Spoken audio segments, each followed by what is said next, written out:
Okay, so here we have our Raspberry Pi with a StarTech cable that I had bought previously from someone else and a solid state drive. And I'm going to show you the monitor.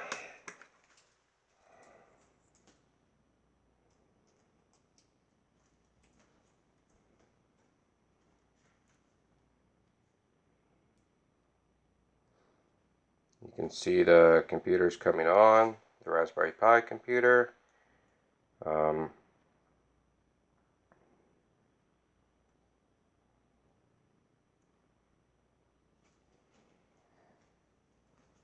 And there's the operating system booted up, so everything works properly.